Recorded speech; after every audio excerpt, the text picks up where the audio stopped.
festivities, the people of Bahrain are commemorating Martyrs' Day.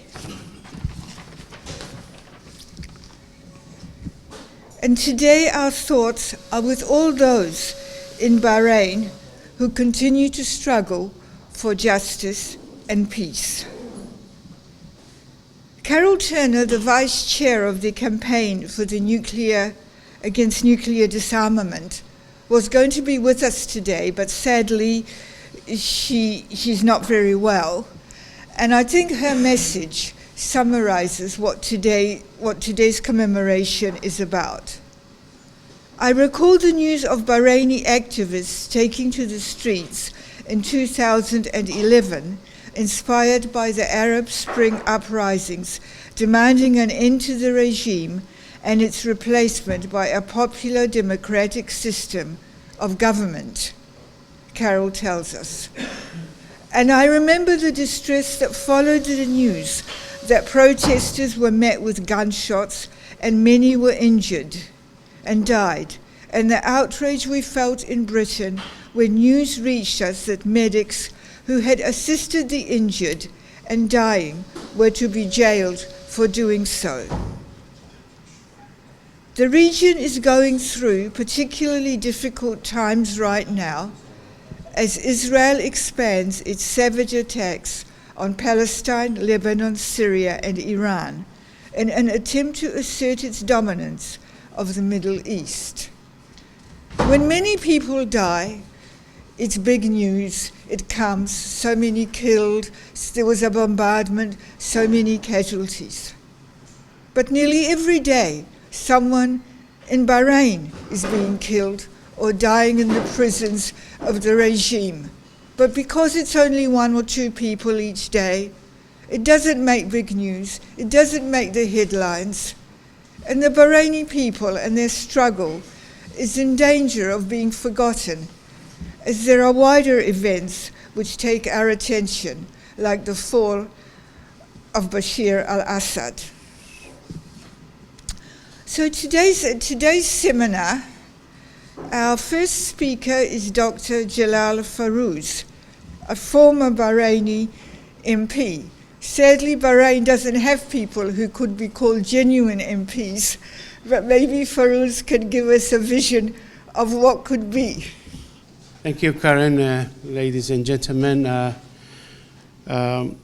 it's another year past in Bahrain, and still the dictatorship is persisting in Bahrain, and we also, as people of Bahrain, deserve to have freedom and democracy.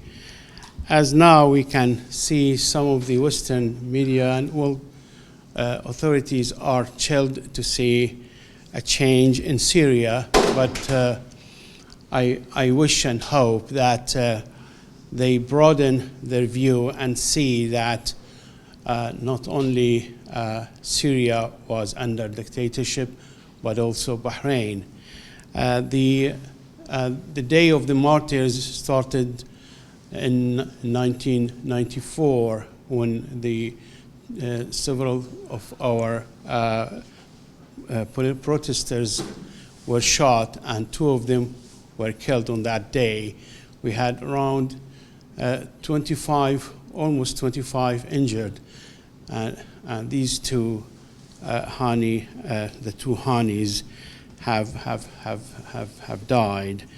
And since then, the bloodshed has started very severely in 1995 and so on. And then there was a halt between 2001 up to around 2006-07. And then it started again, but became very severe in 2011. Only over the past 3 and some months ago, over the past 3.5 years, we had 4 of the detainees who have been killed inside the jail due to the bad conditions and not attending to their conditions and the sicknesses. I can mention Abbas Malala in 2021, also Hussein Barakat in 2021, and in just this year we had two also, Hussein Khalil Ramram and Hussein Ali Aman were also killed because of the severe conditions inside the jails. You understand that how the Bahrain, of course, is a small country, and if you compare the number of the detainees, the political detainees, to anywhere in the world, you will be amazed. So for the percentage of the people who have been detained over the past decade, at least we have a number, at least 30,000 have been detained, and of course lots of them have been released, but we still have several hundreds in jail. Every now and then the regime announces that they are freeing prisoners, and they mention so many hundreds, just for us to be surprised that among all these were only few of political detainees, and the rest are, just the gangsters and the normal criminal people. We in Bahrain have been trying to show that we are very peaceful, and we have always called for peaceful demonstrations, but the regime has opened fire, and they have detained lots of political prisoners, and they have subjected lots of them under torture. And it was just in a month's time, in April 2011, when we had five political prisoners who were killed under the torture inside the prison. So the situation is not getting better, even though the region is very volatile, and there are calls from the Western media for improvement of the life of the people in the Middle East and applying democracy. That's why we in Bahrain are calling everyone to just open their eyes, not only to some countries, but everyone deserves the same. You need to have the same balance for all, not to look at one country and overlook the other. Of course, in Bahrain, in Saudi Arabia, for example, the biggest ally to the Americans, you could see every now and then people being killed inside prison under torture, and or they are being executed and killed just because they dared to say, we seek democracy. I don't want to take much of your time, but the main thing is that the people who have given their blood and died, they have done so for the best and prosperity of not only Bahrain, but the region to be in peace and harmony. And we are sure, 100% sure, that these bloods will not get away, and after all, the people of Bahrain would get their freedom and apply democracy in Bahrain. Thank you very much for listening. So we'll now hear from Katie Forlan, Advocacy Manager at Campaign Against Arms Trade. The work that Kathy is doing is such vital work, because when the Saudis invaded Bahrain at the time of the Arab Spring, they were able to invade Bahrain with weapons which they got from who? Britain. When we look at what's happening now in Gaza, Netanyahu is only able to do what he is doing with his military might because of the arms of America. These are people who could stop these conflicts. They could stop them within a week if they had the will and the desire. But there is no will and there is no desire. And that's why we really need people like Cassie and the campaign against the arms trade. So my name is Katie Fallon. I'm Advocacy Manager at Campaign Against Arms Trade. We're a 50-year-old organisation based in the UK seeking to end the international arms trade. Our priorities are always to stop the UK arms exports where they're exacerbating conflict or support an oppressive regime. And unfortunately, in recent years, that tends to be where UK arms exports are being actively used in the worst war crimes, crimes against humanity, or genocide. Firstly, I would like to, on this day specifically, offer my solidarity with the people of Bahrain, and especially to those who've suffered at the hands of the regime or who are currently detained. I think this year in particular has been one of, I think for most people who are either working or connected to this, one of the most difficult with what's happened in Gaza. I think this time last year we spoke about it and it was 2 months into the genocide, and now 14 months it's difficult to comprehend how the international community has allowed what really is, hell on earth, or frequently described as apocalyptic, to continue for another year. The UK has had for a very long time, and especially over the last 20 years, a very tight, close defence and military relationship with Bahrain. In the last decade alone, the UK has issued licences for 164 million worth of arms to Bahrain. But because of the secretive licensing system in the UK, that figure is actually quite a bit higher, because there's 81 open licenses where there's no requirement to report what has been exported, in addition to the 164 million.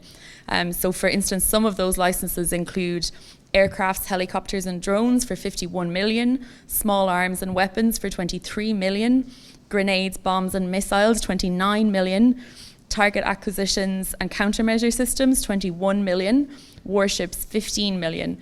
So I think even just from reading those figures alone, you can see that these are some of the most dangerous and advanced weapon systems, some of the highest, some of the most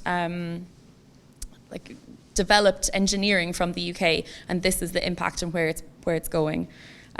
It's completely at odds with multiple governments' stated foreign policy to support human rights. And particularly what we can see is across the countries that the UK exports to in the Gulf, there's a very clear relationship between countries that the UK is exporting weapons to and where the right to free assembly, freedom of expression, none of that is being respected. And instead of using relationships or trade relationships to make sure that people who have been arbitrarily detained are released, instead the government, multiple governments, whether it's the Conservatives or this new Labour government, always prioritise trade, and they make that explicit in their statements. So for instance, Hamish Falconer last week went to Bahrain. That would be the first visit from a UK minister. He's the Minister for the Middle East with the Foreign Office.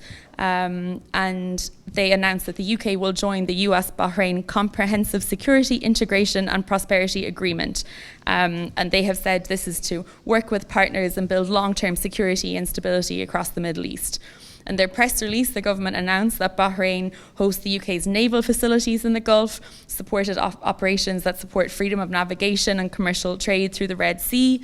And then they said this is the first UK-Bahrain strategic investment partnership agreed in 2023, has already provided over 1 billion investment in the UK. But where they'll make these statements on economy and on trade, there's no follow-up statements to say, these are the human rights improvements that we've seen. These are the prisoners that have been arbitrarily detained who have now been released. And I think we're seeing that being mirrored across quite a few different countries in the Gulf. So like you said already, with Saudi Arabia, with Alaa, who is a British Egyptian writer and citizen who has currently been detained in Egypt. For instance, CAT's research found that last year, the biggest ever arms deal from the UK, single license, was signed for 79 million while Allah was in prison, while he was meeting with the Foreign Secretary, while his family were meeting with the Foreign Secretary to try and have him released. And instead of using that for leverage, the family weren't even told about it or realised that that's a key part of the relationship. I think while we have these specific, with countries in the Gulf, I think the key issue is, detention, freedom of expression, and, the right for freedom of assembly and protest. But I think we've also seen over the last 10 years a complete weakening of the whole of the UK's arms export regime system. So this was, I think, we didn't think it could get worse than what was happening in Yemen, where 9,000 civilians were killed by Saudi coalition bombardments, and that would have been from around 2015-16. That doesn't even cover, the humanitarian disaster and the people that would have died there with UK and US supplied weapons. But of course, Gaza has taken that to kind of new terrible heights that we previously couldn't really have imagined. And despite the UK having legislation which specifically says you will not export if there's a clear risk of violations of international humanitarian law, they have continued to disregard. So in the case of Saudi, they consistently argued that the threshold had not been reached. But now what we've seen is a new unprecedented situation with Israel, where they have said the threshold has been reached, we should not be exporting, but they have created an exemption for the F-35 jets, which are being used to drop bombs on Gaza. So 15% of those jets are made here in the UK. It's a very significant part of the jet. The jet would not be able to fly without it. So that's the back part of the whole, the tail of the plane, some things like the ejector seats and the mechanism which releases the bomb from the plane, all here made across the UK. And even though the government has admitted there's a clear risk they'll be used in violations, they have admitted that they think Israel is not committed to complying with IHL, with international humanitarian law, and yet there's an exemption. So I think that sets a precedent that even the worst, most serious crimes, war crimes, crimes against humanity, and genocide, where the government has other defense interests, or especially when it is the US that is leading them, they are willing to make exceptions. And it's civilians, whether it's civilians in Gaza, or whether it's pro-democracy protesters in Bahrain, that pay the price. And I think while it's such a difficult time to kind of be positive, I think we have to continue to, we need to gather ourselves and our energy to push this government and to point out that we are watching everything that you are doing. We are noticing, these defence partnerships. There's going to be a new defence industrial strategy. We have to track what they are doing, what they are saying. And when there is inevitably future human rights abuses for people in these countries, we need to say, you never brought that up. You went into all of these trade agreements and you ignored the messages that have been put out there by organisations like Bird and so on for the last 20 years or so. So while that's not a positive note, I think it's kind of a call to action for all of us to keep doing what we're doing. And thank you for having me, and thank you to Sayed and Bird. Cheers. Thank you, Kathy, for your enlightening talk, and always furnished with statistics, which is great. And it's very sad now that the West, which is exporting arms, they think problems can be solved by propping up people who they believe have their interests at heart by selling them arms. And just something from Yemen, which shows that arms are not the answer. Now the Houthis, they got arms, so they started bombing ships, giving the West a taste of its own medicine.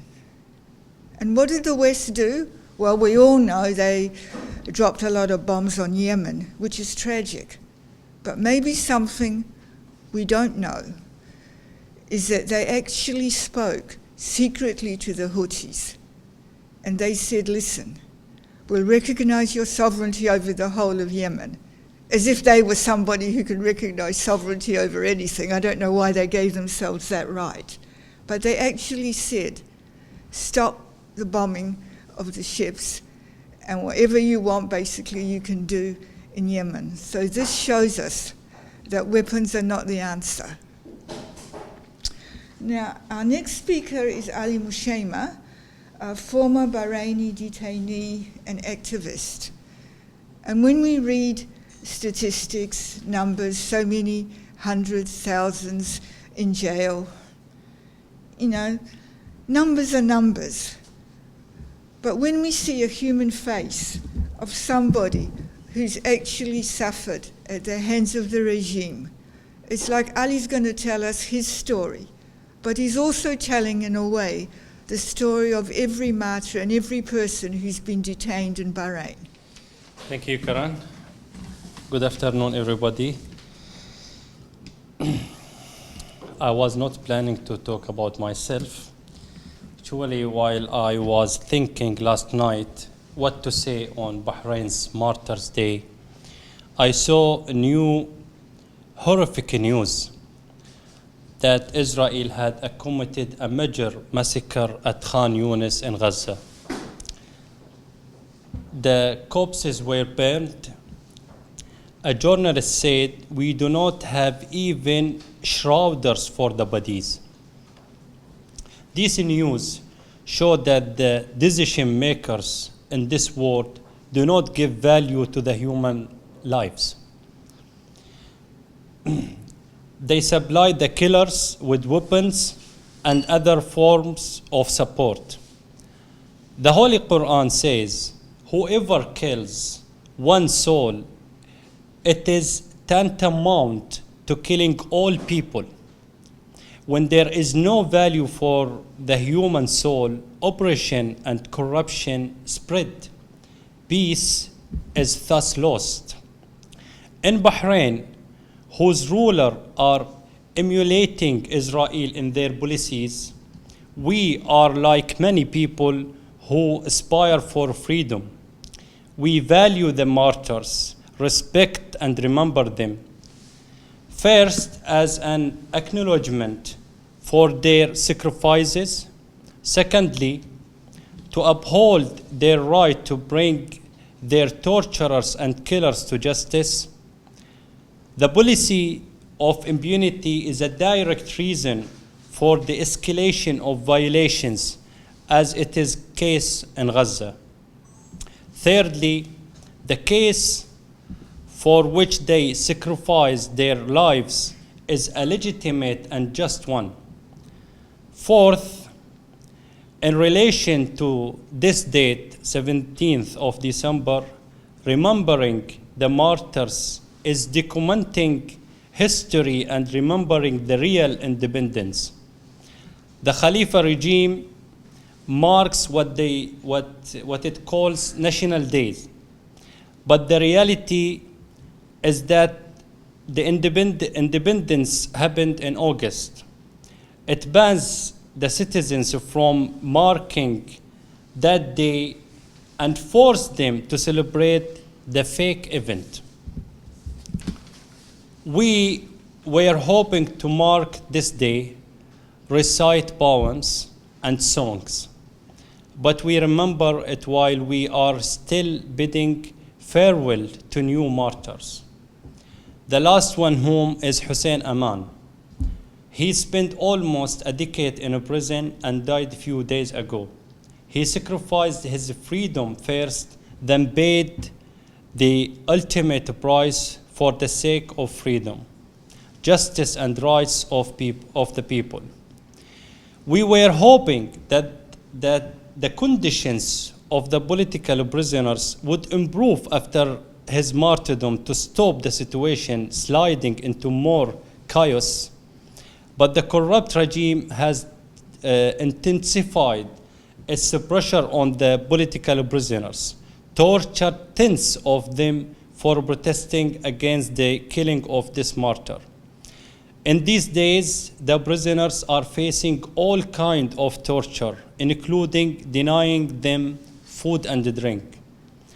Meanwhile, the families have intensified their protests to save their sons. On the anniversary of the Bahraini martyrs, we extend our respect, appreciation, and prayers for every martyr in Bahrain and elsewhere, especially Palestine. We say, Shame on those who support dictatorship and participate in the suppression of political dissent. Oppression will not last forever. One day, the oppressors will face justice. Thank you. In the martial arts world, we've all heard of Bruce Lee. And Bruce Lee was described as a force of one. The Bahraini opposition also has a force of one. His name is Dr. Saeed Shahabi. Now, when I think about the massive PR machine the Bahraini regime has, they get PR companies, they get people to write them press releases, do this and do that. And here is Saeed, one person sitting in his modest office, and every week, every month, you can set your watch by it, he issues statements, press releases, he talks to the media. So this just shows that one person with an ideology, with a belief, is more powerful than hundreds of people with money and PR machines. Let us hear from Saeed Shahabi.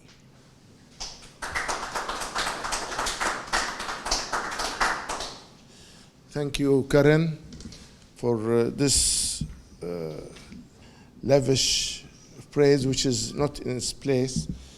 First of all, I believe that the action is by everybody. There's no Superman in this world. Superman is a fictitious idea, is a fiction rather than a real entity. Nobody, however strong he may be, can do the change. The change is a collective action by everyone. And in the case of Bahrain, today we are marking the Martyrs' Day.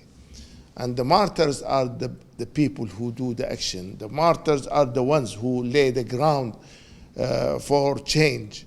Me and others can speak out, can be loudspeakers for those people. But the real action, the real act, the real sacrifice is by those who face the bullets, who go to the streets, who are spending their lives in dungeons. Today, I had the opportunity to just say hello to Mr. Hassan Mushema. He is, of course, behind bars. He has been there for 14 years. 14 years. Today, of course, it's just hello and how are things. We cannot speak more than that. But how big is that man? After 14 years, he is still determined, he is still steadfast, he is still clear in his vision, he is still human in what he wants. He just wants basic life. He wants basic life for himself, for his fellow people. Now, what is happening in Syria is a reminder to us that no matter how a dictator can become, at the end will come. You cannot go unquestioned if you continue to shed the blood of innocent people. Impunity does not only shame the people who are behind it, but also it backfires. If you leave torturers around doing whatever they like, at the end, the events, there will be reaction, internal reaction, political and social reaction, and the net result will be the flooding of the people in the streets. This is what we saw in Syria recently, but we also saw it in Bahrain. Everything was calm, was quiet after the king in 2001 announced his reform program. And everything appeared to be pinkish word. It was so nice, everything appears to be modern and so on. And suddenly, within 10 years of that, just 10 years of his constitution and of what he wanted to tell the world about his reform program, within 10 years we saw the whole country, the biggest revolution Bahrain has ever seen. Of course, it was part of the Arab Spring. And the Arab Spring at the end, it may appear to have failed, but it yielded results. Regardless of what we say, we saw that in Yemen changed. We saw that in Egypt, there was a relative change, a small change in Egypt. We saw it now, where? In Tunisia, we saw how the regime crumbled. And now we see the reverberations of those events in Syria. What happened in Syria, of course, goes back in history for a few decades, but the 2011 uprising was important in the recent history and modern history of Syria. So if Bashar al-Assad, with all his machine of repression, was brought down, then who are these people who are ruling our countries with iron fist? The events in Syria were not natural. They were in line with what we saw recently, witnessed recently in the last decade or so. They were in line of what happened in Yemen, in Tunisia, and in Libya, and in Iraq, of course. Iraq, Saddam Hussein was a strong man, was a man who ruled his country with an iron fist. But then where is he? At the end, he was tried by the people, and then he met his God. And the same happened with Gaddafi. Now Bashar al-Assad may have saved his skin by fleeing. But what about those people in our countries? How can you let people spend their lives behind bars? How can you? There were people who came recently from prison. They went there when they were 15. They are 25, adult in their adulthood, but they have lost the opportunity to study, to educate themselves, to build their families. So a dictator, an oppressor, an executioner cannot last forever, as we have seen and as I have mentioned.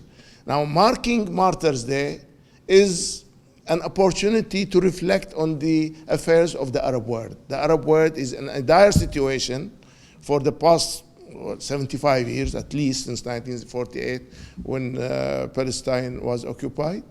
But this process has continued, and it has never grown out of that quagmire. It continued, the Arab world continued to go into that direction.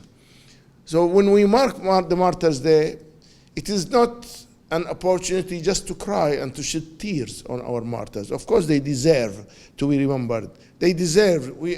Every person is too many. Is one person too many if he is killed. No innocent life should be killed, should be executed, should be tortured, should be imprisoned, should be denied the right to live like any other human being. So when they happen, there is most likely to be some consequences, serious negative consequences to the jailers, to the executioners, to the torturers. That is inevitable. This is the natural law, and nobody can define natural law. Of course, we as believers, we believe that this is God's law. This is divine law. Others will call it natural law, social law, whatever you call it. But this is part of the natural law and the physical laws of movement, of kinetic energy, of whatever. First and second law of thermodynamics. All these laws are the same. The same in their essence. Essentially, they are the same. And from those laws, we deduce that no torturer will remain. No executioner will get away with his crime. No dictator can continue forever. No nation can remain dispossessed and downtrodden as the Arabs have been. We, as in the Arab countries, have been downtrodden for how long? But at the end of the day, there's always a glimmer of hope at the end of the tunnel. This is the only thing that is keeping us moving, that we have hope. This hope is not a fiction, it's not fictitious hope, it is a real one. Because this is part of the natural law again. You cannot have a night that goes for 100 years. The night is only 12 hours, 15 hours in UK. But then there is always the dawn that comes with its light. So I believe that we, as we mark our Martyrs' Day, we remember all the martyrs in the Arab world, whether in Syria or in Yemen or in Iraq or in Libya or in Egypt. They are all one. They are all the same people. Were all tortured and imprisoned and killed. We remember them. We remember them everywhere. We remember them in those who had fallen in Latin America in the 60s and 70s, in Africa in the 70s and 80s. In all these countries, they have given sacrifices in order to achieve justice, to achieve advancement, to achieve moderation and modernity. And we should be part of that movement. We should, all of us, and what we hear today is very encouraging from everybody. We should be part of that movement to achieve justice, to support each other, to love each other. We are in the atmosphere of the Christmas, and Christmas message is the message of love by Jesus Christ. We love Jesus Christ. He is our prophet, and he is revered very much in the Quran. He is mentioned, I think, 51 times, him or his mother, Mary, more than while Muhammad was mentioned only twice or three times in the Quran. So we are in that spirit. We are in the spirit of love, and this love is expressed by Hassan Mushema, who is behind bar, by those who were under the earth in their graves, and by those who are still struggling in the streets of Bahrain. And when we talk about Bahrain, there are still ongoing protests. We are not talking about dead country. The protests never ceased. I don't know how many of you see, but every week there are few demonstrations, especially on Fridays. They are still continuing with the same demands, with the same vigor. So this gives us hope, especially when we saw what happened in Syria and elsewhere, that the end is almost guaranteed, but it may be delayed, but we will reach there at the end of the day. So with these words, I'd like to thank you all for attending this meeting, and the speakers, and of course, Karen, who has chaired the meeting nicely, and I leave it to her to conduct the rest of this meeting. Thank you very much.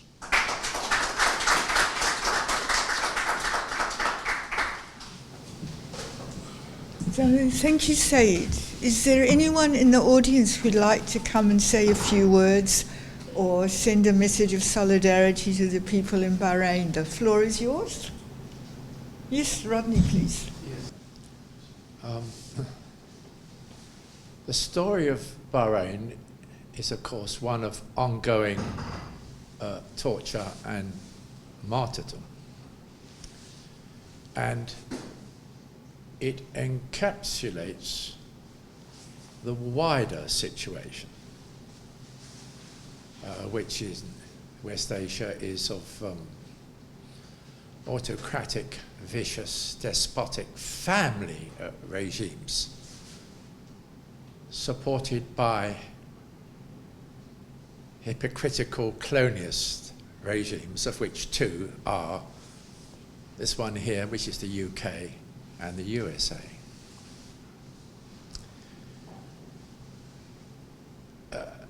The situation then would be bad.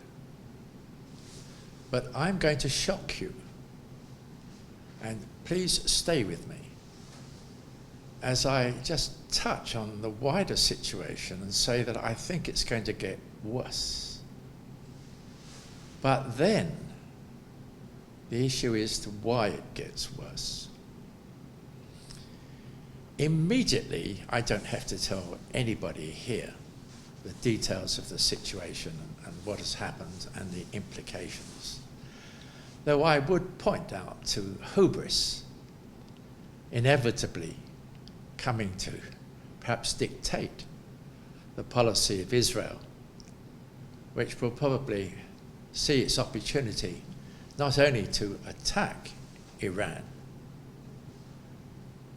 but to go further on its ultimate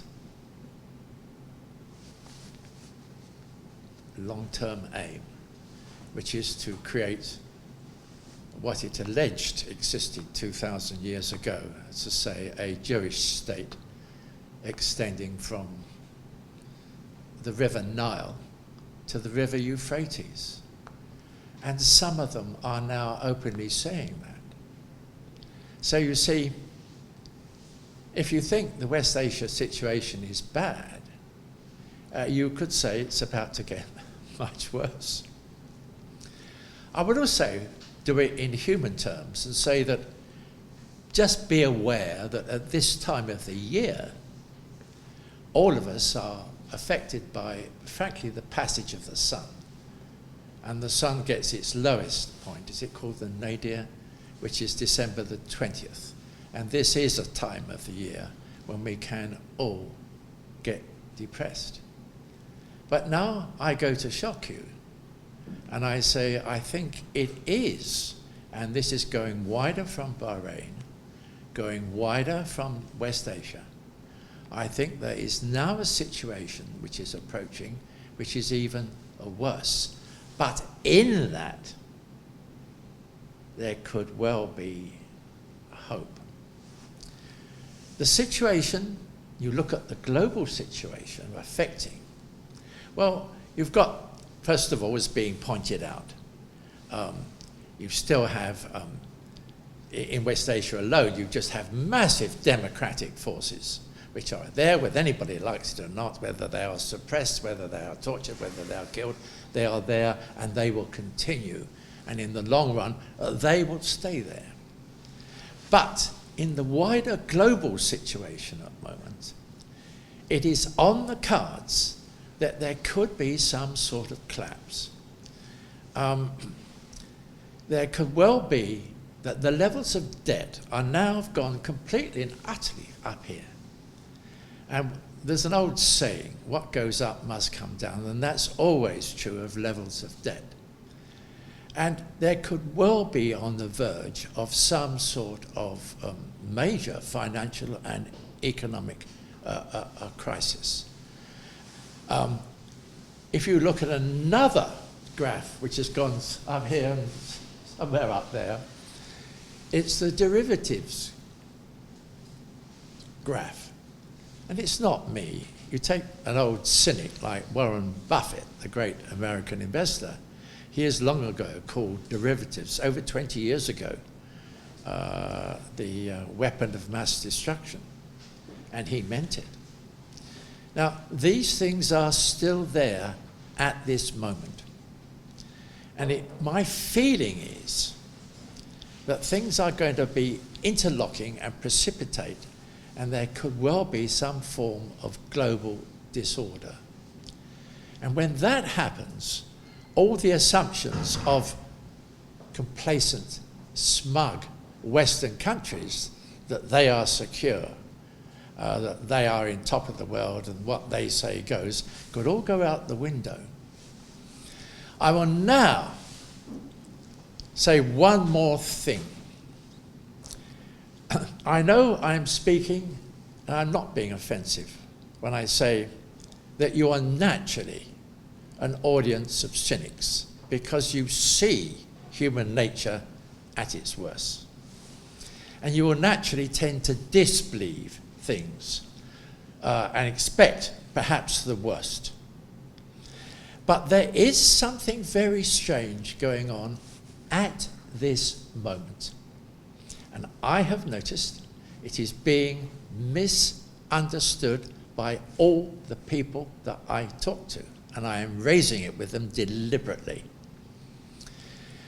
It is being misreported, and it is also being misconstrued. The facts are being ignored. And this thing, which is a strange thing, and it may just give you this sliver of hope. On the other hand, it could mean that things are going to be even worse on a massive scale. Listen to what I said. The thing I tell you now could be a sliver of hope, or it could be something going wrong on a massive scale. You will know a little bit of it. You have picked up that there seem to be some, what you've been told, of drone sightings in the UK going over USA air bases, 3 of them. I believe there's been now those sightings going on the west of the UK at Fairford in Gloucestershire, which is another USA base. Then, if you've been following more, you will be aware that going right the way down the east coast of the United States, from Maine and Connecticut,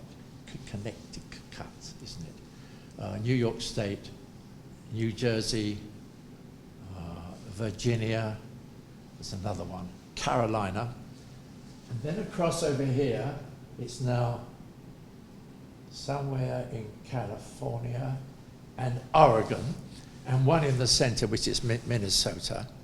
It appears that the same phenomena is going on. Now, the Americans are just starting to panic about it. And there's been a change in the last 2 days in which you're getting the elected representatives no longer saying, oh, well, we're being told it's nothing to worry about it. They're now saying, well, if we don't know what it is, there must be something to worry about it.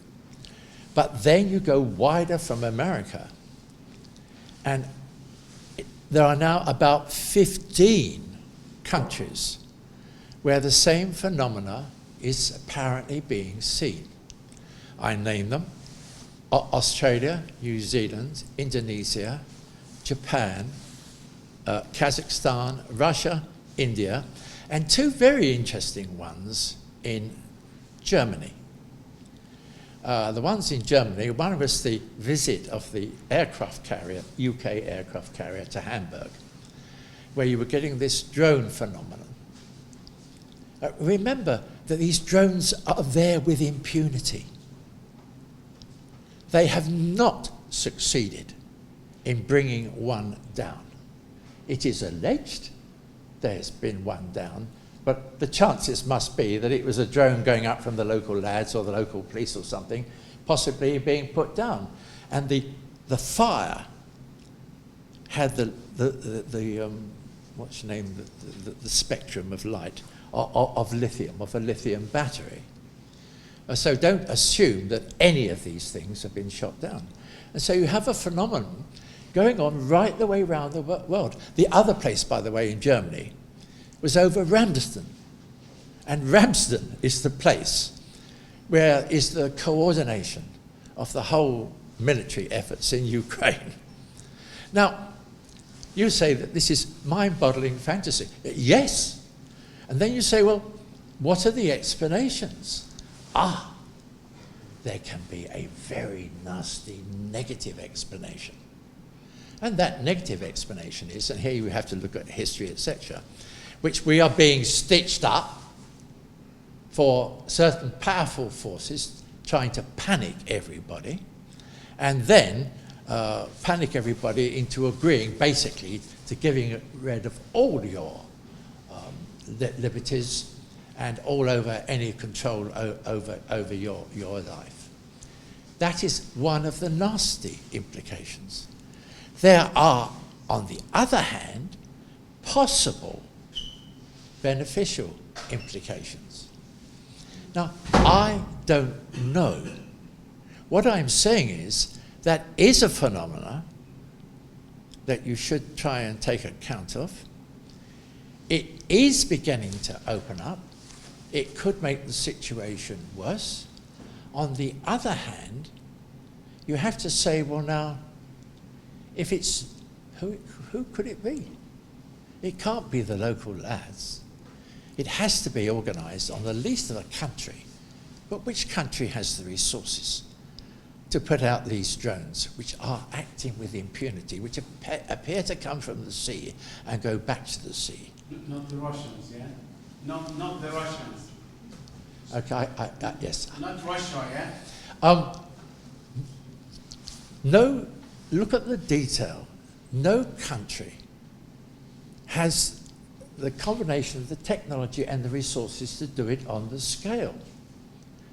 And whereas in Ukraine, they're shooting down drones left, right and centre by the 100. These drones are not being shot down. Now, I leave that thought with you, and I just say it could be the situation is so bad and getting worse, and put that with the sun going down and the events in the Middle East and the martyrdom which we are commemorating today, and you could end up suicidal. But on the other hand, it could be so bad that there could be some hope in the situation. Thank you very much. Okay, thank you very much, Professor Shakespeare. Anyone else would like to say something? No? Well, it's very important that we continue to have meetings like this, because if we don't, like Rodney said, things could get worse.